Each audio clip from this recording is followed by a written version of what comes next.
दोस्तों बहुत बहुत स्वागत है आप सभी का एक बार फिर से। जी हाँ दोस्तों, आज पूरे दिन की कई महत्वपूर्ण और बड़ी खबरें निकलकर सामने आ रही हैं। जानेंगे सभी खबरों को विस्तार से। तो दोस्तों खबरों में आगे बढ़ने से पहले वीडियो को एक प्यार भरा लाइक जरूर कर दें और ताजा खबरों को जानने के लिए चैनल को सब्सक्राइब भी जरूर कर लें। तो देखते हैं पहली बड़ी खबर क्या निकल कर आ रही है। पहली बड़ी खबर निकल कर आ रही है जो कि 26 जनवरी घटना को लेकर है। जी आपको बता दें कि किसान नेताओं समेत अन्य 50 को ताजा नोटिस। आंदोलन में पहुंचे विपक्षी नेता तो बोले राकेश टिकैत, वे वोट के लिए नहीं हमदर्दी को आते हैं। जी हां, बात कर रहे हैं कि गणतंत्र दिवस पर किसानों की ट्रैक्टर परेड के दौरान हुई हिंसा के संबंध में दिल्ली पुलिस ने किसान नेताओं समेत 50 लोगों को नोटिस भेजा है। एक अधिकारी ने कहा कि पुलिस ने कई लोगों की पहचान कर उन्हें नोटिस भेजा है। उन्होंने कहा कि यह प्रक्रिया आगे भी जारी रहेगी। पुलिस के अनुसार हिंसा के दौरान प्रयुक्त हुए कुछ ट्रैक्टरों की पहचान कर उनके मालिकों को नोटिस भेजा गया है। नोटिस भेजने में इसलिए समय लग रहा है क्योंकि कई लोग दिल्ली के निवासी नहीं हैं। उनके पते पर पत्र भेजे जा रहे हैं। दिल्ली पुलिस के दल पंजाब और हरियाणा समेत कई जगहों पर जांच कर रहे हैं। उनका कहना है कि हिंसा में शामिल लोगों को गिरफ्तार किया जा रहा है। उन्होंने कहा कि पुलिस उन लोगों की तलाश भी कर रही है जिन्होंने लाल किले पर झंडा लगाया था। फॉरेंसिक टीम साक्ष्य एकत्र करने के लिए गाजीपुर, लाल किला और आईटीओ भी गई थी। उन्होंने गांठ बंधी एक बड़ी सी रस्सी समेत कई साक्ष्य एकत्र किए हैं। रस्सी का इस्तेमाल लाल किले पर चढ़ने के लिए किया गया था। उनका कहना है कि शनिवार तक पुलिस को जनता से 1700 वीडियो क्लिप और सीसीटीवी फुटेज भी प्राप्त हुए जिनसे हिंसा में संबंधित जांच में सहायता मिल सकती है। इससे पहले दिल्ली पुलिस ने 44 लोगों को नोटिस जारी किया था। और दोस्तों मैं अगली खबर में आपको बता दें जिसमें शरद पवार ने कृषि कानूनों पर जताई चिंता। कहा एमएसपी पर होगा प्रतिकूल प्रभाव, मंडी प्रणाली भी होगी कमजोर।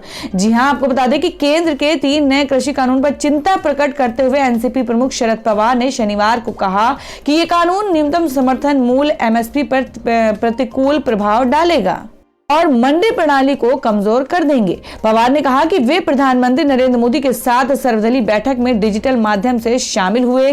बैठक में संसद के बजट सत्र के लिए प्रस्तावित एजेंडा से जुड़े विषयों, किसान आंदोलन, महिला आरक्षण विधेयक और अन्य महत्वपूर्ण विषयों पर चर्चा हुई। राष्ट्रवादी कांग्रेस पार्टी एनसीपी प्रमुख ने कहा कि नए कानून एमएसपी पर फसल खरीद करने के ढांचे को प्रतिकूल रूप से प्रभावित करेंगे जिससे मंडी प्रणाली कमजोर हो जाएगी। उन्होंने एमएसपी को सुनिश्चित करने और इस व्यवस्था को कहीं अधिक मजबूत करने की जरूरत पर जोर दिया। पवार ने ट्वीट किया, सुधार एक सतत प्रक्रिया है। एपीएमसी या मंडी प्रणाली में सुधारों के खिलाफ कोई भी व्यक्ति दलील नहीं देगा, लेकिन इस पर एक सकारात्मक बहस का यह मतलब नहीं है कि यह प्रणाली को कमजोर या नष्ट करने के लिए है। और दोस्तों मैं अगली खबर निकल कर आ रही है जिसमें आपको बता दें कि 7 फरवरी को पीएम मोदी जाएंगे पश्चिम बंगाल, राज्य को देंगे 5000 करोड़ रुपए की सौगात। जी हम बात कर रहे हैं पश्चिम बंगाल में इसी साल मई माह में विधानसभा चुनाव होने हैं। इसे लेकर वहां राजनीतिक सरगर्मी तेज है। इसी को लेकर प्रधानमंत्री नरेंद्र मोदी 7 फरवरी को पश्चिम बंगाल के हल्दिया जा रहे हैं। इस दौरान वहां 3 परियोजनाओं का उद्घाटन होगा। इन परियोजनाओं के शिलान्यास के बाद प्रधानमंत्री एक बड़ी जनसभा को भी संबोधित करेंगे। बंगाल के तमाम भाजपा कार्यकर्ता पीएम मोदी की इस जनसभा की तैयारियों में जुटे हैं। हल्दिया में प्रधानमंत्री जिन परियोजनाओं का उद्घाटन करेंगे उनकी लागत करीब 5000 करोड़ रुपए बताई जा रही है। ये कार्यक्रम भले ही सरकारी हो, लेकिन उनकी इस यात्रा से बंगाल बीजेपी कार्यकर्ताओं को बल मिलेगा। इस कार्यक्रम में केंद्रीय पेट्रोलियम मंत्री धर्मेंद्र प्रधान भी शिरकत करेंगे। मुख्यमंत्री ममता बनर्जी के भी शामिल होने की संभावना है। आपको बता दें कि हाल ही में नेताजी सुभाष चंद्र बोस की जयंती पर उन्होंने कोलकाता में एक कार्यक्रम को संबोधित किया था। इससे पहले केंद्रीय गृह मंत्री अमित शाह ने वीडियो कॉन्फ्रेंसिंग के जरिए हावड़ा में रैली को संबोधित किया। उन्होंने ममता सरकार पर जमकर हमला बोला। वहीं जब शाह वीडियो कॉन्फ्रेंसिंग के जरिए इस रैली को संबोधित कर रहे थे तब केंद्रीय मंत्री स्मृति ईरानी मंच पर मौजूद थी। स्मृति ईरानी ने जनसभा को संबोधित करते हुए कहा कि कोई भी देशभक्त टीएमसी में नहीं रह सकता क्योंकि ममता जय श्री राम नारे का अपमान करती हैं। आपको बता दें कि भारतीय जनता पार्टी पश्चिम बंगाल का ये चुनाव बड़े ही आक्रामक तरीके से लड़ रही है। केंद्रीय गृह मंत्री अमित शाह और बीजेपी के राष्ट्रीय अध्यक्ष जेपी नड्डा लगातार बंगाल का दौरा कर रहे हैं। इतना ही नहीं, पार्टी ने अपने कई केंद्रीय मंत्री और कद्दावर नेताओं को मिशन बंगाल में झोंक दिया है। वहीं टीएमसी का दावा है कि बीजेपी इस चुनाव में 2.5 अंक से अधिक के आंकड़े को पार नहीं कर पाएगी। और दोस्तों में अगली खबर में आपको बता दें, जिसमें अपनी नई किताब में बोले हामिद अंसारी, कहा तानाशाही, राष्ट्रवाद और बहुसंख्यकवाद ने 2019 के लोकसभा चुनाव में निभाई बड़ी भूमिका। आपको बता दें, मोदी पर भी उठाए गंभीर सवाल। जी हम बात कर रहे हैं कि हाल ही में भारत के पूर्व उपराष्ट्रपति हामिद अंसारी की आत्मकथा by many a happy accident release हुई है। इस किताब में हामिद अंसारी ने कई ऐसे दावे किए हैं जिस पर भयंकर विवाद मच सकता है। हामिद अंसारी ने कहा है कि 2019 के लोकसभा चुनाव में तानाशाही, राष्ट्रवाद और बहुसंख्यकवाद ने बड़ी भूमिका निभाई है। साथ ही इस किताब में हामिद अंसारी ने प्रधानमंत्री मोदी पर कई गंभीर सवाल भी उठाए हैं। पूर्व उपराष्ट्रपति हामिद अंसारी ने अपनी किताब में लिखा है कि 2019 के चुनाव में लोकलुभावनवाद को सफलता मिली। साथ ही उन्होंने ये भी लिखा कि विगत लोकसभा के चुनाव में तानाशाही, राष्ट्रवाद और बहुसंख्यकवाद ने भी जीत दिलाने में अहम भूमिका अदा की। हामिद अंसारी ने अपनी किताब में कहा कि हालांकि बीते कुछ सालों में राष्ट्रवाद और बहुसंख्यकवाद के प्रारूप में कमी देखने को मिली है, लेकिन असंतोष को दबाने की घटना काफी बढ़ी है। हालांकि इसके अलावा इस किताब में और भी काफी बातें लिखी हैं। इस किताब में गोधरा दंगे का भी जिक्र किया गया है। किताब के अनुसार एक बार पीएम मोदी तब के उपराष्ट्रपति हामिद अंसारी से मिलने गए थे। मिलने के दौरान हामिद अंसारी ने पीएम मोदी को कहा कि आपने अपने शासनकाल के दौरान गोधरा दंगा क्यों होने दिया, जिस पर पीएम मोदी ने जवाब देते हुए कहा कि लोग सिर्फ एक पहलू को देखते हैं, लेकिन अच्छे काम को नजरअंदाज कर देते हैं। साथ ही नरेंद्र मोदी ने कहा कि वे मुस्लिम लड़कियों की शिक्षा के लिए अच्छा काम कर रहे हैं। इस पर हामिद अंसारी ने नरेंद्र मोदी को कहा कि वे इन कामों का प्रचार किया करें, जिस पर नरेंद्र मोदी ने कहा कि ये मेरी राजनीति को सूट नहीं करता है। साथ ही हामिद अंसारी ने यह भी लिखा है कि सबको मिलाकर चलने वाली संस्कृति, भाईचारा जैसे संवैधानिक मूल्य राजनीति से गायब होते जा रहा है और इसकी जगह उनके विपरीत धारणाओं को बढ़ावा दिया जा रहा है। अपनी आत्मकथा में हामिद अंसारी ने अपने राजनयिक जीवन और उपराष्ट्रपति कार्यकाल के दौरान के कई अनुभवों को साझा किया है। और दोस्तों में अगली बड़ी खबर एबीपी सी वोटर सर्वे के हवाले से आ रही है, जिसमें सर्वे के अनुसार 29% ने माना कोरोना काल में मिली केंद्र से मदद पर 66% का इनकार। जाने बजट पर पोल में क्या है जनता की राय। जी हम बात कर रहे हैं कि 1 फरवरी से संसद में आम बजट पेश किया जाएगा। इससे पहले एबीपी न्यूज सी वोटर ने प्री बजट सर्वे किया है, जिसमें लोगों से सवाल पूछा गया है कि क्या कोरोना काल में सरकार ने लोगों की मदद की। 29% ने माना कि कोरोना काल में केंद्र से मदद मिली, पर 66% का जवाब इनकार में था। सर्वे में लोगों से मुफ्त कोरोना वैक्सीन को लेकर भी सवाल किया गया। लोगों से पूछा गया कि क्या सरकार बजट में इस बात का ऐलान कर सकती है कि लोगों को मुफ्त में कोरोना वैक्सीन दी जाए। इस पर 73.1% लोगों ने हाँ में जवाब दिया है और 22.4% लोगों ने कहा है कि सरकार को इस बजट में कोरोना वैक्सीन को मुफ्त में प्रत्येक नागरिक को दिया जाने का ऐलान नहीं करना चाहिए। दवाओं को सस्ता करने के सवाल पर 91% लोगों ने हाँ में जवाब दिया। 4 का जवाब नहीं था तो 4% बोले वे इस बारे में कुछ नहीं कह सकते। हेल्थ इंश्योरेंस पर टैक्स सीमा छूट बढ़ाए जाने के सवाल पर 67% लोगों ने कहा कि सरकार को यह कदम उठाना चाहिए। 22% का जवाब नहीं में था तो 11% बोले कि वो कुछ नहीं कह सकते। तो दोस्तों, आप लोगों की क्या राय है कि क्या सरकार को कोरोना वैक्सीन फ्री में देना चाहिए? आप अपनी राय कमेंट बॉक्स में जरूर दें। बढ़ते अगली खबर की ओर। और दोस्तों में एक और खबर मैं आपको बता दूं, जो कि पश्चिम बंगाल से है कि ममता बनर्जी की टेंशन बढ़ाएंगे ओवैसी। बंगाल चुनाव में जीत के लिए बिहार के विधायक उतारे मैदान में। जी हम बात करें पश्चिम बंगाल विधानसभा चुनाव 2021 के लिए ऑल इंडिया मजलिस इत्तेहादुल मुस्लिमीन के नेता असदुद्दीन ओवैसी ने पार्टी के 8 नेताओं को पर्यवेक्षक नियुक्त किया है। AIMIM की ओर से जिन नेताओं को जिम्मेदारी दी गई है उनमें तेलंगाना के नामपल्ली से विधायक जफर हुसैन मिराज और विधान परिषद सदस्य मिर्जा रियाज उल हसन एफएनडी को कोलकाता और दक्षिण बंगाल की जिम्मेदारी सौंपी गई है। मुर्शिदाबाद, बीरभूम और नडिया के लिए बिहार के अमौर से विधायक अख्तरुल ईमान, बिहार के AIMIM youth president Adil Hussain को पर्यवेक्षक नियुक्त किया गया है। तो दोस्तों, खबरों में आगे बढ़ने से पहले जान लेते हैं आज के माइंड के उसके सवाल को। आज का सवाल है, आपको बताना है कि केरला की राजधानी कहाँ है। इसका जवाब आपको वीडियो के नीचे कमेंट बॉक्स में देना है और सही जवाब देने वालों को रैंडमली सिलेक्ट किया जाएगा और वो जीत सकते हैं बम्पर पुरस्कार। तो बढ़ते हैं अगली खबर की ओर। और दोस्तों मैं अगली खबर में आपको बता दें कि ओटीटी प्लेटफॉर्म और डिजिटल अखबार के लिए जारी होंगी गाइडलाइंस। तांडव विवाद के बाद एक्शन में आया केंद्र।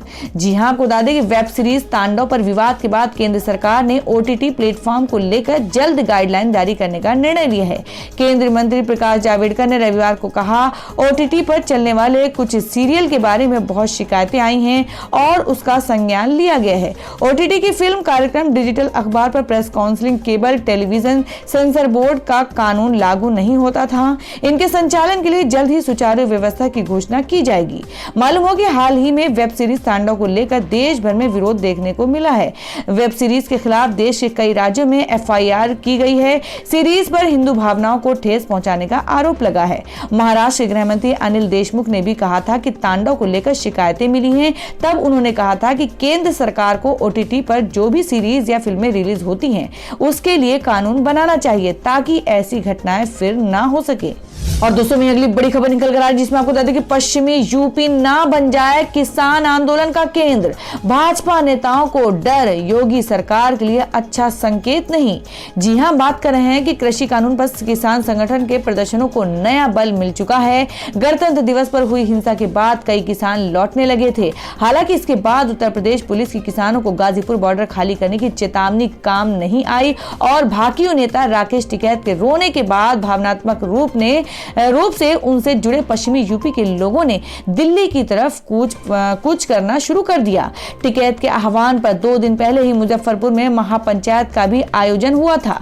इससे अब माना जा रहा है कि किसान प्रदर्शनों को मिला बल यूपी की योगी आदित्यनाथ सरकार के लिए मुश्किलें पैदा कर सकता है। गाजीपुर, सिंघू और टिकरी बॉर्डर पर किसानों के बड़ी संख्या में जुटने के बाद प्रधानमंत्री मोदी ने एक दिन पहले ही ऑल पार्टी मीटिंग में कहा था कि वे किसानों से एक टेलीफोन कॉल ही दूर हैं। पीएम ने कानूनों को 1.5 साल रोकने के कृषि मंत्री के वादे को भी दोहराया था। खुद भाजपा सरकार के एक मंत्री ने माना था कि योगी आदित्यनाथ सरकार की गाजीपुर में पुलिस बल के जरिए धरना स्थल को खाली कराने की कोशिश उल्टी पड़ गई।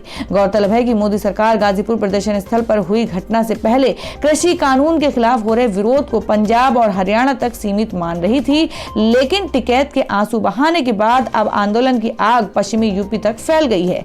भाजपा में कई नेताओं ने डर जताया है कि पश्चिमी उत्तर प्रदेश आने वाले समय में किसान आंदोलन का केंद्र बन सकता है, जो कि योगी आदित्यनाथ सरकार के लिए मुश्किल पैदा करेगा। इसकी एक वजह यह है कि 2014 से लेकर 2019 तक भाजपा ने यूपी के जाटलैंड कहे जाने वाले पश्चिमी यूपी में जबरदस्त सीटें हासिल की हैं।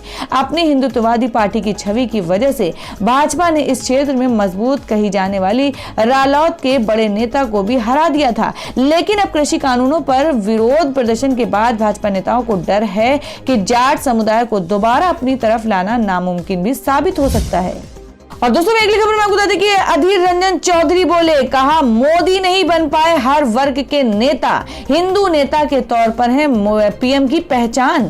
जी हां, आपको बता दें कि लोकसभा में कांग्रेस के नेता अधीर रंजन चौधरी का कहना है कि पीएम नरेंद्र मोदी हिंदुस्तान के सभी वर्गों के नेता नहीं है। उनका कहना है कि हिंदू नेता के तौर पर ही मोदी की पहचान है और वे इसी पहचान के सहारे हिंदुस्तान पर राज करना चाहते हैं।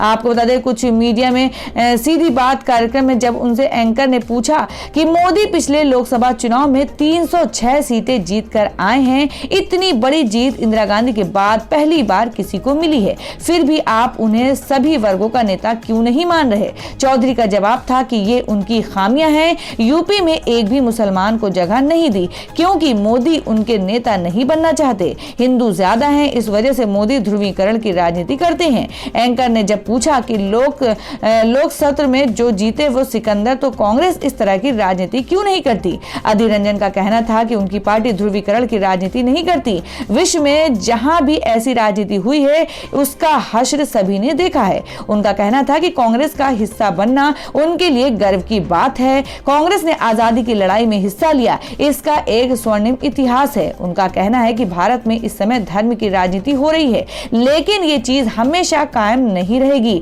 उनका कहना था कि ये परमानेंट फीचर नहीं है। कांग्रेस फिर से जोरदार प्रदर्शन करेगी। नेता को लेकर पूछे गए सवाल पर उन्होंने कहा कि हमारे पास सोनिया गांधी, मनमोहन सिंह और राहुल गांधी जैसे नेता हैं। और दोस्तों मैं अगली खबर में आपको बता दें, जिसमें पत्रकारों की गिरफ्तारी पर बोले राहुल और प्रियंका गांधी। कहा, जो सच से डरते हैं वे सच्चे पत्रकारों को गिरफ्तार करते हैं। जी हां, आपको बता दें कि कांग्रेस पूर्व अध्यक्ष राहुल गांधी तथा महासचिव प्रियंका गांधी वाड्रा ने किसान आंदोलन को कवर कर रहे पत्रकारों को गिरफ्तार कर उनके खिलाफ प्राथमिकी दर्ज करने के लिए सरकार पर तीखा हमला करते हुए रविवार को कहा कि वे सच बोलने वालों से डरती हैं, इसलिए उनकी आवाज दबाने की कोशिश कर रही हैं। राहुल गांधी ने ट्वीट किया, जो सच से डरते हैं वे सच्चे पत्रकारों को गिरफ्तार करते हैं। वहीं प्रियंका गांधी वाड्रा ने कहा, किसान आंदोलन कवर कर रहे पत्रकारों को गिरफ्तार किया जा रहा है, उन पर मुकदमे दर्ज किए जा रहे हैं, कई जगहों पर इंटरनेट बंद कर दिया है। भाजपा सरकार किसानों की आवाज को कुचलना चाहती है, लेकिन वे भूल गए हैं कि जितना दबाओगे उससे ज्यादा आवाजें आपके अत्याचार के खिलाफ उठेंगी। कांग्रेस ने अपने आधिकारिक पेज पर ट्वीट किया और कहा, तानाशाह सल्तनत को सत्य से डर लगता है, तानाशाह सल्तनत को अहिंसा से डर लगता है, इसलिए तानाशाह सल्तनत का शासक निष्पक्ष पत्रकारिता पर जुल्म करता है। पार्टी के संचार विभाग के प्रमुख रणदीप सिंह सुरजेवाला ने कहा, भाजपा की शह पर आंदोलनकारी किसानों पर आक्रमण की पोल खोलने वाले पत्रकारों पर झूठे मामले दर्ज करके और आंदोलन की जगहों पर मोबाइल इंटरनेट बंद करके आप किसान आंदोलन को दबा नहीं पाएंगे, देश की आवाज बंद नहीं कर पाओगे। और दोस्तों में अगली खबर आ रही बिहार से। जी आपको बता दें, जिसमें उपेंद्र कुशवाहा ने सीएम नीतीश कुमार से की तीसरी मुलाकात। रालोसपा के जदयू में विलय की बात आगे बढ़ी। जी हम बात कर रहे हैं मुख्यमंत्री नीतीश कुमार से एक अड़े मार्ग स्थित सीएम आवास पर जाकर राष्ट्रीय लोक समता पार्टी के अध्यक्ष उपेंद्र कुशवाहा ने रविवार यानी 31 जनवरी को मुलाकात की। इस दौरान जदयू के वरिष्ठ नेता एवं राज्यसभा सांसद वशिष्ठ नारायण सिंह भी मौजूद थे और करीब 1 घंटे की मुलाकात में दोनों के बीच बहुत सारी बातें हुई। सूत्रों का दावा है कि सब कुछ सही रास्ते पर है, आगे का इंतजार कीजिए। मुलाकात के बाद सीएम आवास से बाहर निकले कुशवाहा ने भी स्वीकार किया कि नीतीश से वे कभी अलग नहीं थे। हाँ, हमारी अपनी अपनी राजनीति है, आगे के बारे में अभी कुछ भी कहना जल्दबाजी होगी। बहरहाल दोनों नेताओं के बीच इस मुलाकात को लेकर सियासत में फिर नए राजनीतिक समीकरण बनने और सियासी उलटफेर की चर्चा गर्म हो गई है। हालांकि कुशवाहा ने खुद इस मुलाकात के बाद में ज्यादा बताने से परहेज किया, लेकिन सूत्रों का दावा है कि विलय की बात आगे बढ़ गई है, कुछ अड़चन है जिसे जल्द ही दूर कर लिया जाएगा। वैसे रालोसपा के एक वरिष्ठ नेता ने बताया कि लोक जनशक्ति पार्टी को राजग से बाहर का रास्ता दिखाने पर आमदा जदयू ने रालोसपा को साथ आने का ऑफर दिया है, किंतु प्रत्यक्ष तौर पर कुशवाहा जदयू में रालोसपा के विलय के सवाल को खारिज करते हैं। उन्होंने ये भी कहा कि जदयू को भी अपनी भावना से अवगत करा दिया गया है। और दोस्तों मैं अगली खबर में जान लेते हैं क्या है देश भर में मौसम के ताजा हालात। जी आपको बता दें कि ठंड से बेहाल उत्तर भारत, अगले 3 दिनों तक पड़ेगी कड़ाके की ठंड। जी आपको बता दें वहां है ऑरेंज अलर्ट जारी। जी हाँ, बात करें कि जनवरी का महीना खत्म होने को है, लेकिन लोगों को सर्दी से कोई राहत नहीं मिली, उल्टा भीषण सर्दी ने लोगों का जीना मुहाल किया हुआ है। दिल्ली समेत पूरा उत्तर भारत घने कोहरे और शीतलहर की चपेट में है। दिल्ली में कल भी सुबह घना कोहरा छाया हुआ है। शहर में अधिकतम तापमान 22 डिग्री सेल्सियस और न्यूनतम 4 डिग्री सेल्सियस तक पहुंच गया है। तो वहीं यूपी बिहार का भी यही हाल है। मौसम विभाग के मुताबिक दिल्ली में 3 फरवरी से 5 फरवरी के बीच हल्की बारिश हो सकती है। तो वहीं बिहार में ऑरेंज अलर्ट जारी किया गया है और अगले 3 दिनों तक भीषण सर्दी की चेतावनी जारी की गई है। दिल्ली के एयर क्वालिटी इंडेक्स में पिछले दिनों के मुकाबले सुधार हुआ है, लेकिन अभी भी आबो हवा में प्रदूषण बरकरार है। केवल दिल्ली ही नहीं, गिलगित बल्टिस्तान, मुजफ्फराबाद और हिमाचल प्रदेश में बारिश और बर्फबारी की आशंका है। तो दोस्तों ये थी अब तक की सभी बड़ी खबरों की अपडेट्स। टुडे ब्रेकिंग न्यूज और लेटेस्ट खबरों को देखने के लिए हमारे चैनल को सब्सक्राइब जरूर कर लें, वीडियो को लाइक और शेयर भी जरूर कर दें अपने दोस्तों और रिलेटिव्स के साथ। तो दोस्तों फिर मिलेंगे काम की खबरों और सरकारी योजनाओं की एक और नई वीडियो के साथ। तब तक के लिए धन्यवाद दोस्तों।